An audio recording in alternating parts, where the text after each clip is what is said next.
विद्यार्थी मित्र, पाठीमागच्या तासाला आपण वर्तुळ कंस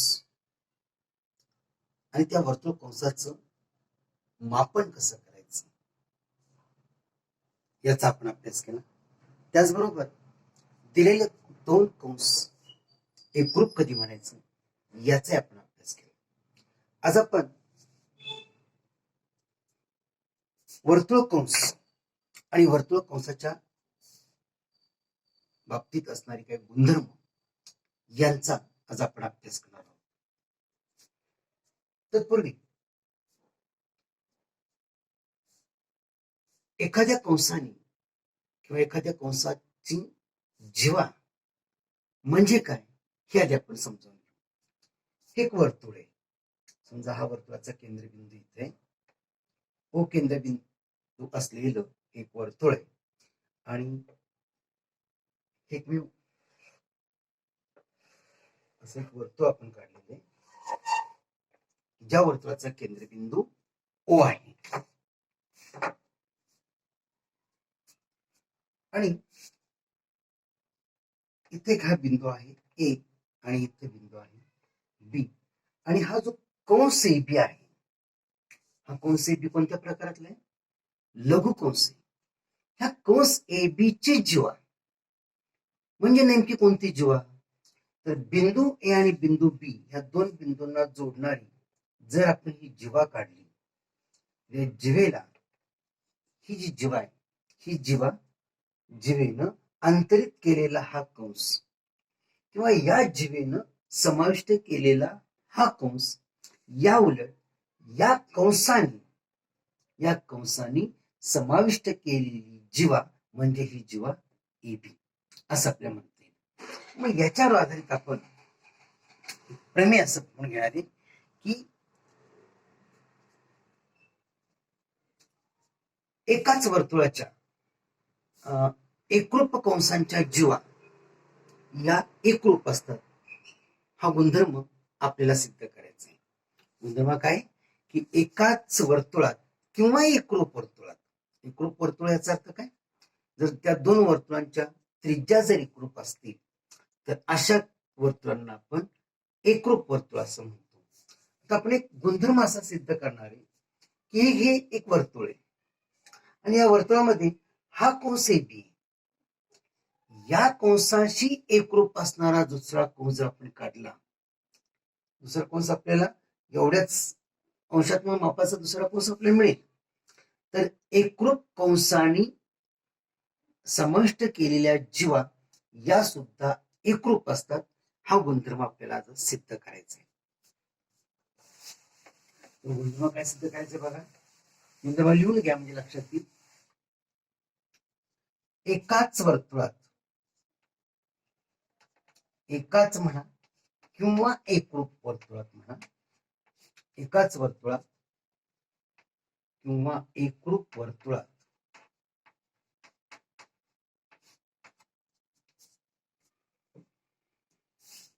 एकरूप कंसाच्या संगत जीवा, एकरूप कंसाच्या संगत जीवा एकरूप असतात. हे विधान आपल्याला सिद्ध करायचे. विधान काय दिले बघा, एकाच वर्तुळात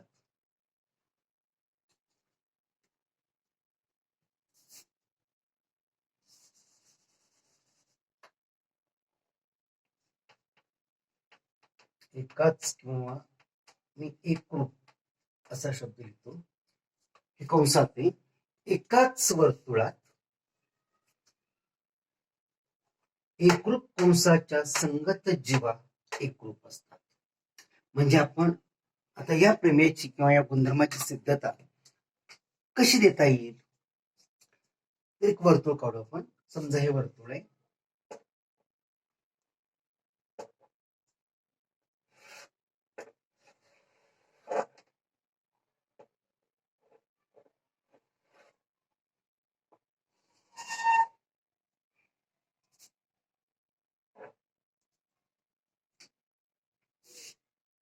ओ केंद्रबिंदू असणार एक वर्तुळ आहे.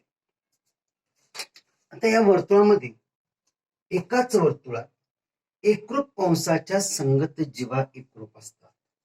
समजा मी इथं आकृती बघा,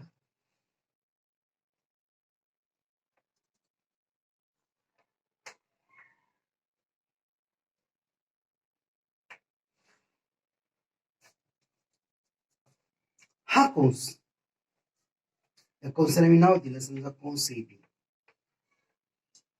कंस एबी आणि दुसरा कंस हा सी. कंस एबी न समाविष्ट केलेली जीवा म्हणजे जीवा एबी आणि कंस सीडी न समाविष्ट केलेली जीवा म्हणजे सीडी. आता जीवा कंस एबी हा कंस एबी आणि कंस सीडी हा कंस सीडी हे दोन्ही कंस एकरूप आहेत. कंस एबी आणि कंस सीडी हे एकरूप आहेत. आता कंस एकरूप कधी म्हणतो आपण? जर या कंसाने समाविष्ट केलेला केंद्रीय कोन असा आपण जर काढला तर ह्या केंद्रीय कोणाचं माप तेवढंच या कंसाचं माप असतं. याच्याशी समाविष्ट केलेला केंद्रीय कोन असा ए ओ बी आणि या कंसाने समाविष्ट केलेला कोन सी ओ डी हे दोन्ही कोन एकरूप असणार आहेत. बरोबर, ज्या अर्थी कंस एकरूप आहेत म्हणजेच त्या कंसाने समाविष्ट केलेले केंद्रीय कोन सुद्धा एकरूपच असणार आहेत. आणि मग असं जर असेल तर या जीवेनं या कंसाने या कंसाची जीवा एबी आणि या कंसाची जीवा सीडी या दोन्ही जीवा एकरूप असतात हे आपल्याला सिद्ध करायचं. कसं सिद्ध करते बघा, खूप सोपी सिद्धता आहे. काय काय दिले बघा ते आपल्याला. पहिल्यांदा पक्ष, पक्षाचा अर्थ आपल्याला दिलेला भाग काय दिले की केंद्रबिंदू ओ असलेलं एक वर्तुळ आहे आणि या वर्तुळाचा कंस एबी आणि कंस सीडी हे दोन कंस एकरूप आहेत. कंस एबी आणि कंस सीडी हे दोन कंस एकरूप आहेत. लक्षात घ्या, हे दिलेलं आहे. मग सिद्ध काय करायचंय तर या कंसाची जीवा एबी आणि या कंसाची जीवा सीडी ह्या दोन जीवा सुद्धा एकरूपच आहेत हे आपल्याला सिद्ध करायचं. पण एकरूप कंसाच्या जीवा एकरूप असतात हे सिद्ध करायचं. हे कुठं? एकाच किंवा एकरूप वर्तुळात. लक्षात पक्ष काही केंद्र ओ असलेल्या वर्तुळात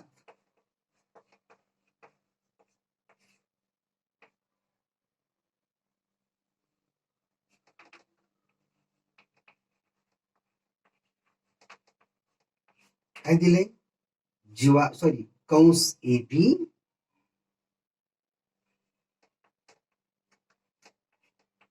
कंस एबी एकरूप कंस सीडी हे तुम्हाला दिलेलं आहे.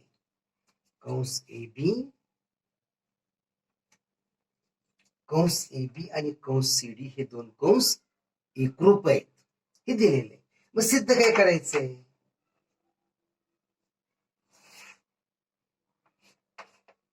मग आपल्याला सिद्ध काय करायचंय तर मग हे दोन कंस जर एकरूप असतील तर या कंसाने समाविष्ट केलेल्या जीवा म्हणजे जीवा एबी आणि जीवा सीडी या सुद्धा एकरूपच आहेत हे सिद्ध करायचे. म्हणजे माझं साध्य काय असेल सांगा? जीवा एबी एकरूप जीवा सीडी हे म्हणतात सिद्ध करायचे. आणि आता सिद्ध कसं सिद्ध करता येईल बघा, खूप सोपी सिद्धता आहे. आपण काय करूया, दिलेल्या मूळच्या आकृतीमध्ये आपण थोडासा बदल करूया. तो बदल कसा करता येईल तर आपण काय करूया, बिंदू ओ हा ए आणि बी शी जोडतो, त्याचप्रमाणे बिंदू ओ हा सी आणि डी शी सुद्धा जोडतो. म्हणजे मला केंद्रीय कोण मिळतील. ओ हा ए आणि बी शी जोडला, ओ हा बिंदू सी आणि डी शी सुद्धा जोडूया.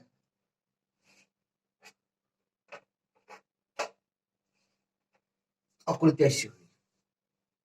आता आपल्या काय दिले, कंस ए बी आणि कंस सी डी एकरूप आहे. तर कंस ए बी आणि कंस सी डी जे एकरूप असतील, याचा अर्थ काय होतो, या कंसाने समाविष्ट केलेला केंद्रीय कोण कोणता, ए ओ बी, हा ह्याचं माप असेल तेवढंच ह्याचं माप असणार आहे, केंद्रीय कोण आहे. आणि या कंसाने समाविष्ट केलेला कंस म्हणजे कोणताही हा. जर हे दोन कंस एकरूप असतील तर हा कोण आणि हा कोण सुद्धा एकरूपच असणार आहे, नाही का.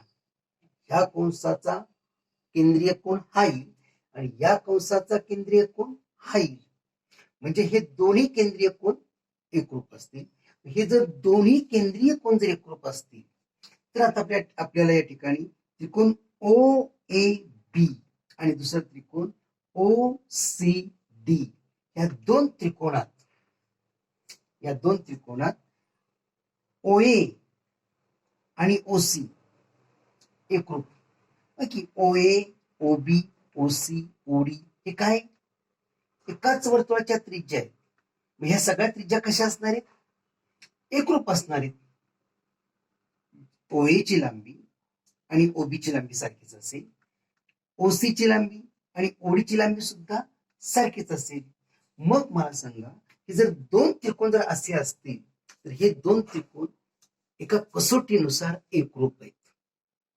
कोणत्या कसोटीनुसार एकरूप आहेत, की बाजू हा कोण याच्याशी जोडणारे, बाजू ओ ए एकरूप बाजू ओ सी, कोण ओ हा या कोणाशी एकरूप येईल आणि ओ बी ओडीशी एकरूप येईल. म्हणजे बाकोबा कसोटीमुळं हे दोन त्रिकोण एकरूप होतील. आणि जर हे दोन त्रिकोण जर एकरूप झाले तर ह्या एकरूप त्रिकोणाचे संगत घटक सुद्धा एकरूपच असणार आहेत. मग या त्रिकोणाची उरलेली बाजू ए बी या त्रिकोणाच्या उरलेल्या बाजू सीडीशी एकरूप होईल आणि तेच आपल्याचं साध्य आहे. सिद्धता लक्षात आली असेल. कशी येते मग सिद्धता, रचना लिहा. रचना काय लिहाल की केंद्रबिंदू ओ हा बिंदू ए व बी शी जोडला, तसेच केंद्रबिंदू ओ हा बिंदू सी व डी शी जोडला, असं रचनेत. आणि मग सिद्धता कशी येते बघा, त्रिकोण ओ ए बी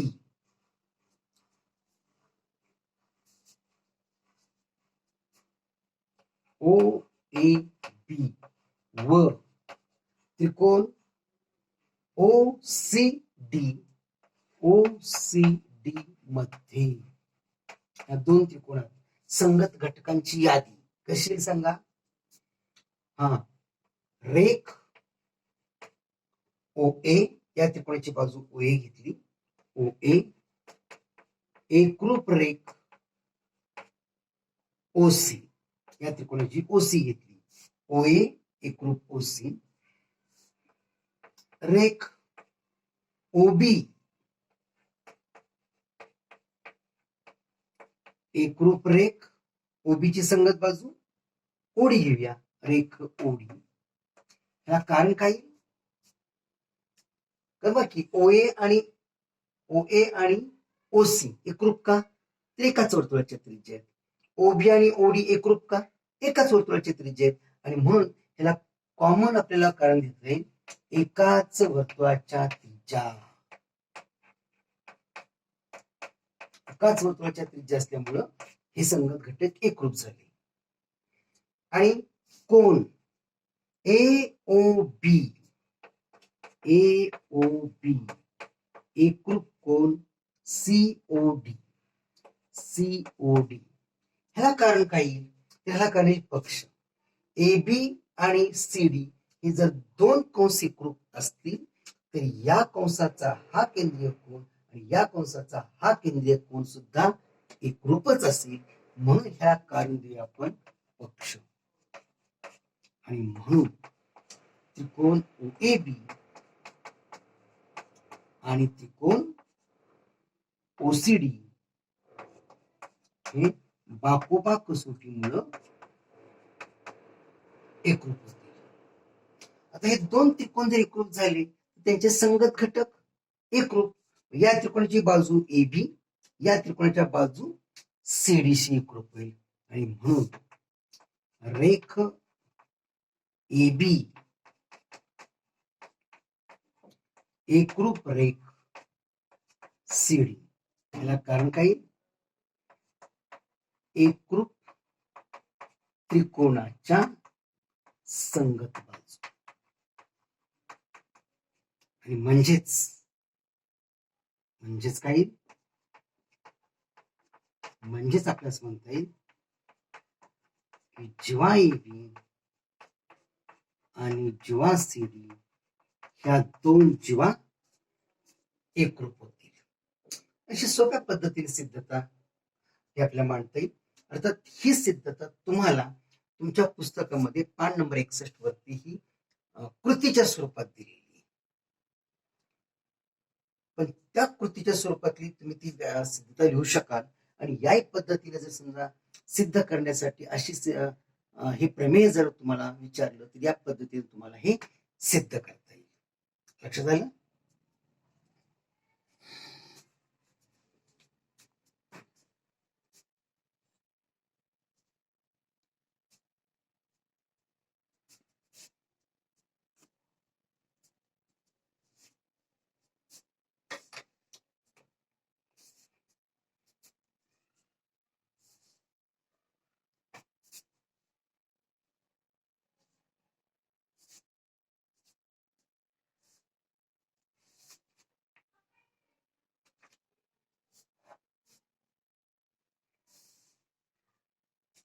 या उलट समजून जरा एक या उलट काय होईल?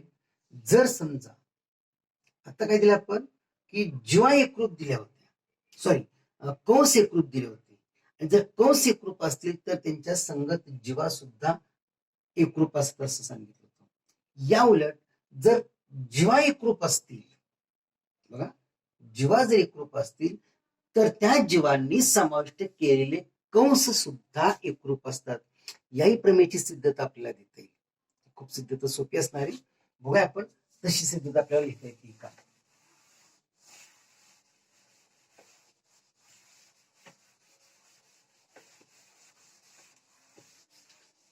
या पद्धतीची सिद्धता म्हणजे थोडक्यात आता जे आपण प्रमेय पाहिलं त्या प्रमेयाचा व्यत्यास त्याची दुसरी बाजू आपल्या कशी मांडता येईल बघा. आता काय दिले बघा. आता हे वर्तुळ केंद्रबिंदू इथे आहे, ओ केंद्रबिंदू असलेलं वर्तुळ आहे. आणि हे वर्तुळ मी काढतो.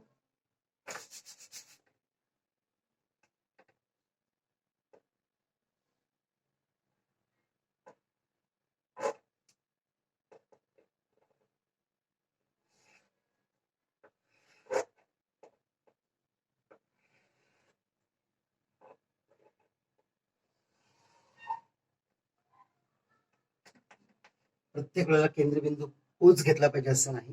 केंद्रबिंदू पी असलेले एक वर्तुळ आहे आणि या वर्तुळाच्या दोन जीवा एकरूप आहेत. आता एकच वर्तुळ असेल किंवा एकरूप वर्तुळ असतील. सिद्धतात एकरूप वर्तुळ म्हणजे त्यांच्या त्रिज्या समान येणार आहेत. आपण एकाच वर्तुळात हे सिद्ध करतो. एकाच वर्तुळात किंवा एकरूप वर्तुळात जर दोन जीवा एकरूप असतील, आता जीवा एकरूप आपण दाखवणार आहे. समजा ही एक जीवा आहे आणि दुसरी एक जीवा आहे.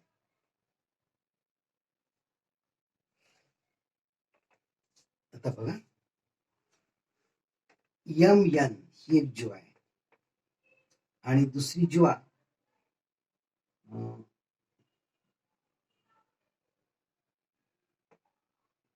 आर एस ही दुसरी जीवा आहे. जीवा एम एन आणि जीवा आर एस ह्या दोन्ही जीवा एकरूप आहेत. दोन्ही जीवा एकरूप आहेत. म्हणजे जीवा एम एन ची लांबी आणि जीवा आर एस ची लांबी सारखीच आहे. तर या जीवेनं समाविष्ट केलेला कंस एम एन आणि या जीवेनं समाविष्ट केलेला कंस आर्यस हे कंस सुद्धा एकरूप असतात. हाही गुणधर्म आपल्याला सिद्ध करता येईल. तो कसा येईल तर पूर्वी विधान लिहून घ्या. एकाच वर्तुळात किंवा एकरूप वर्तुळात, विधान लिहून घ्या, एकाच वर्तुळात, एकाच किंवा एकरूप वर्तुळात,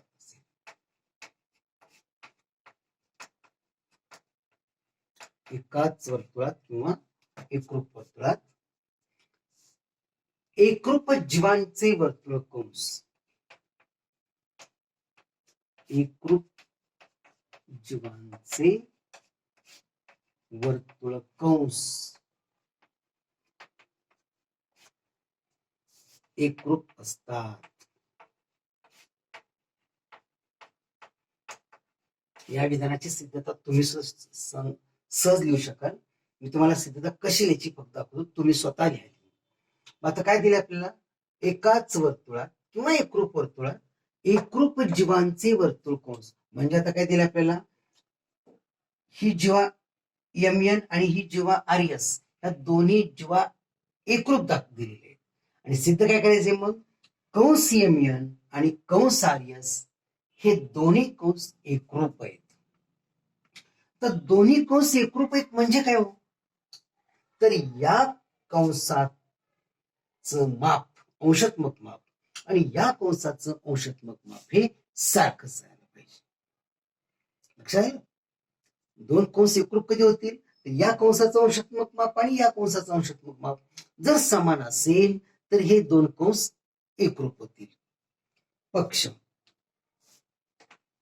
काय दिलंय बघा, केंद्र पी असलेल्या वर्तुळात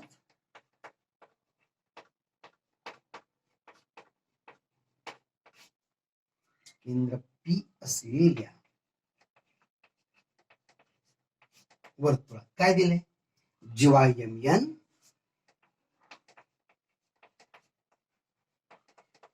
एकरूप जीवा आर्यस, जीवा यमयन आणि जीवा आर्यस या दोन जीवा एकरूप आहेत. सिद्ध काय करायचंय, तर जीवा यमयनचा कंस म्हणजे कंस यमयन एकरूप कंस आर्यस. अर्थात ज्यावेळेला आपण नुसतं कंस लिहितोय याचा अर्थ ते लघुकंस आपण घेतलेले आहेत हे लक्षात घ्या. हा कंस यमयन आणि कंस आर्यस हे दोन्ही कंस एकरूप आहेत असं सिद्ध करायचं. सिद्धता खूप सोपी आहे, मगाच्या सारखीच आहे. रचना काय करतील आपल्याला, पी हा बिंदू यम आणि एन शी जोडा, त्याचप्रमाणे पी हा बिंदू आर आणि एस शी जोडा. तुम्हाला दोन त्रिकोण तयार होतील. तुमच्या आकृतीमध्ये काय बदल होईल, दोन त्रिकोण तयार होतील आणि दोन्ही त्रिकोण एकरूप आहेत हे सिद्ध करा. दोन त्रिकोण जर एकरूप असतील तर त्या दोन एकरूप त्रिकोणाचे संगत घटक म्हणजे संगत बाजू आणि संगत कोण हे सुद्धा एकरूप होतील. आणि त्याच्यावरून आपल्याला हे हा कंस आणि हा कंस एकरूप आहे असं सिद्ध करता येईल. बघा कसं सिद्ध करता येईल. मी काय करतो, रचना करतो, थोडीसा बदल करतो आकृतीमध्ये. बिंदू पी हा यम शी जोडतो, पी हा एन शी जोडला, त्याचप्रमाणे पी हा आर शी जोडतो आणि पी हा एस शी सुद्धा जोडतो. त्यामुळे काय झालं बघा, आपल्याला दोन त्रिकोण तयार झाले. पी एम एन हा एक त्रिकोण तयार होईल आणि पी आर एस हा एक त्रिकोण तयार होईल. आणि आता हे दोन त्रिकोण हे आपल्याला एकरूप आहेत असं सिद्ध करायचं. कसं सिद्ध करतील बघा, या त्रिकोणाची बाजू पीएम या त्रिकोण बाजू पी आर शी जोडणार आहे. PM PN P R P S ह्या काय सगळ्या एकाच वर्तुळाच्या त्रिज्या आहेत आणि एकाच वर्तुळाच्या त्रिज्या असल्यामुळं ह्या सगळ्या त्रिज्या या एकरूप असणार आहेत. आणि ही जीवा या जीवेशी जोडेल हे दिलेलेच आहे पक्ष. म्हणजेच कोणत्या कसोटीमुळे हे दोन त्रिकोण एकरूप होतील? ही बाजू याच्याशी जुळाली, ही बाजू याच्याशी जुळली आणि ही बाजू याच्याशी जुळली. म्हणजे कोणत्या कसोटीमुळे हे दोन त्रिकोण एकरूप होतील? बा बा बा बाबा बा कसोटीमुळे हे दोन त्रिकोण एकरूप होतील आणि दोन त्रिकोण एकरूप झाले तर त्यांचे संगत कोण बी एकरूप होतील. मग या त्रिकोणाचा संगत कोण एम पी एन, या त्रिकोणाचा त्याचा संगत कोण आर पी एस. हे दोन कोण एकरूप झाले, हे दोन कोण एकरूप झाले म्हणून त्यांचे कंस सुद्धा एकरूप होतील. लक्षात आलं? खूप सोपी सिद्धता आहे. कशी सांगा सिद्धता लिहिताना?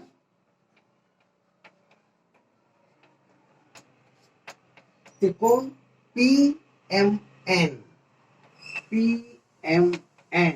व त्रिकोण पी आर एस मध्ये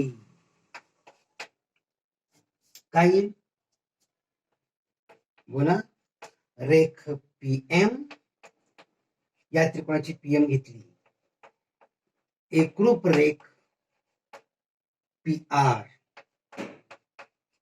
बरोबर? रेख पीएन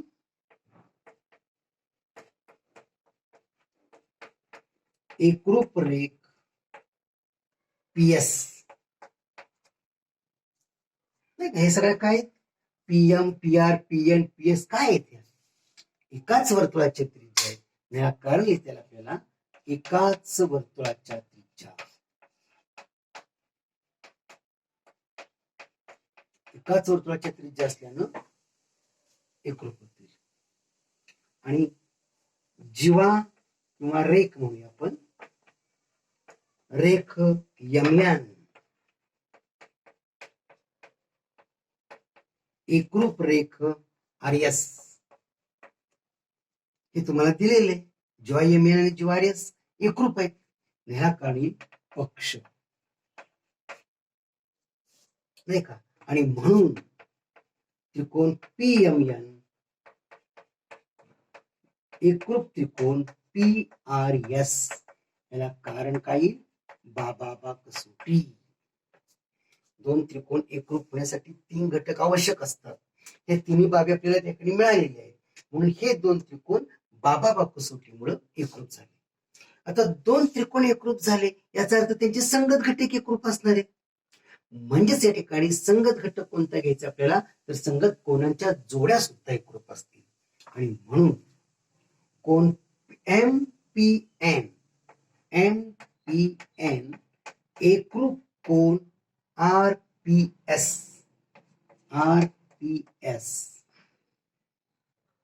हा कोण आणि हा कोण एकरूप होतील. कारण काही सांगा? एकरूप त्रिकोणाचे संगत कोण. आता हे दोन कोण एकरूप झाले याचा अर्थ त्या दोन्ही कोणाची माप समान झाली. दोन कोण एकरूप आपण कधी म्हणतो? जर दिलेल्या दोन कोणांची माप समान असतील तर ते दोन कोण एकरूप आहेत. म्हणजे हे जर दोन कोण एकरूप असतील तर काही म्हणजेच कोण एमपीएन बरोबर कोण आरपीएस. थोडक्यात दोन्ही कोणांची माप समान. इथं एम नाही लिहिले तरी चालेल, याचा अर्थच होतो माप कोण. माप कोण एमपीएन म्हणजे नुसतं कोण एमपीएन लिहिलं याचाच अर्थ माप कोण एमपीएन आहे आणि याचा अर्थ काय होईल? माप कोण आरपीएस. आता हे दोन कोण एकरूप झाले तर मला सांगा कोण या कोणाचा संगत कंस यमयान. आणि म्हणून कंस यमयान या कंसाचं माप किंवा माप कंस यमयान बरोबर माप कंस आर एस असेल. याचा हा कंस असेल, या कोणाने समाविष्ट केलेला हा कंस आणि या कोणाने समाविष्ट केलेला हा कंस. आणि म्हणजेच कंस यमयान एकरूप कंस आर एस. अशा पद्धतीनं याही प्रमेयाची सिद्धता तुम्हाला लिहिता येईल. खूप सोपा भाग आहे. अं, पुन्हा पुन्हा ह्या व्हिडिओ पहा, म्हणजे तुमच्या लक्षात येईल की या दोन्ही प्रमेयांची सिद्धता कशी लिहायची. आणि ही सिद्धता पाहिल्यानंतर आपल्याला सराव संच 3.3 मधील उदाहरणं सोडत होते. तत्पूर्वी सर्वांना एक महत्वाची सूचना, पुस्तकामध्ये काही उदाहरणं तुम्हाला सोडवून दिलेली असतात. त्या सोडवलेल्या उदाहरणांचा सुद्धा तुम्ही बारकाईने अभ्यास करा, निरीक्षण करा कसं सोडवले ते, आणि मग त्याचाच आधार घेऊन सराव संच 3.3 मधील उदाहरणं आपल्याला अगदी सहज सोडवता येईल. खूप भाग सोपा आहे. सराव संच 3.3 मध्ये आपण उदाहरणं आता घेणार आहोत.